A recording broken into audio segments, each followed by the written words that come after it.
Right, well, let's pretend it's okay. Ladies and gentlemen, boys and girls, noisemakers of all kinds, welcome to this year's Cacophony. Before we begin, I need to give you the usual speech to let you know the house rules. Firstly, please turn off your mobile phones now. It is extremely important. If you wish to use the video recording function on your phone, the device must be set to silent. You are welcome to take photographs and videos of the performances today. However, I must ask that you keep the centre aisle clear during performances. Please also ensure that you do not block or stand in front of the tripod-mounted cameras during the concert.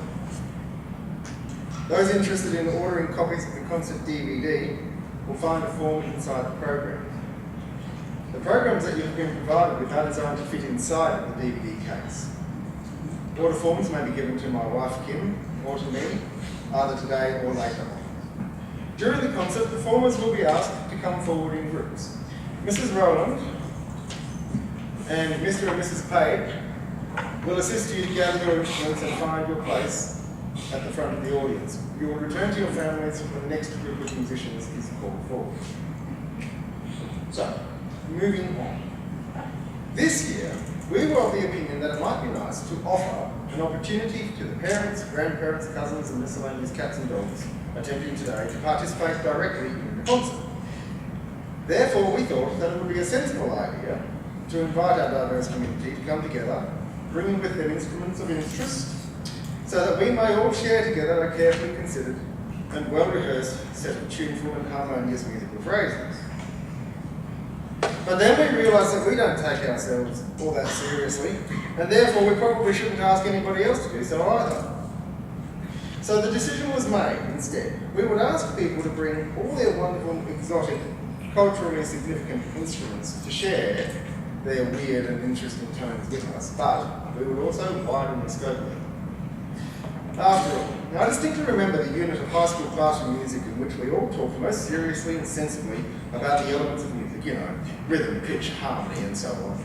But the only bit that really interested me was tempo, that element of music that specifically deals with the types and qualities of sound. During those school sessions, we learned about rules, so-called rules, that seem to suggest that by some sort of magic, certain instruments should be played together.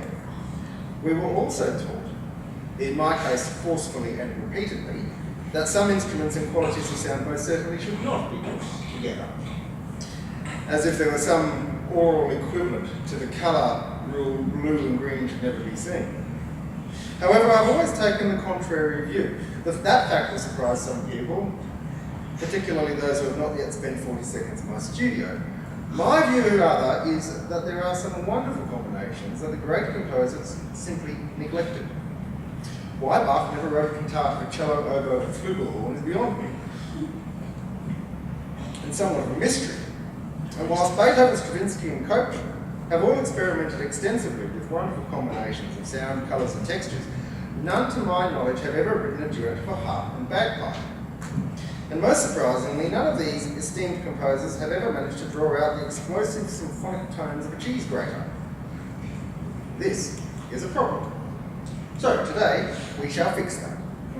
Towards the end of the concert, just before the final hurrah, we shall all share in a cacophonous glory of a world premiere, as our multitude of instruments from around the globe, our nation and our garden sheds, voice together an arrangement of a very familiar tune. After all, why not? Mozart wrote 12 variations of Twinkle Twinkle Little Star, but none of these inferior arrangements drew on the sonorous tones of the Lagerphone or the didgeridoo, and none gave due credit to the balloon or the saucepan and lid. Personally, I can't wait to hear what kind of disaster we can achieve if we really set our minds to the task. But of course, before we can share this cacophonous silliness, we should probably knock out some slightly more sensible and beautiful music. So that's the plan for this afternoon. Some proper stuff, some silly stuff, a few carols, and a piece of cake. So, let's get started.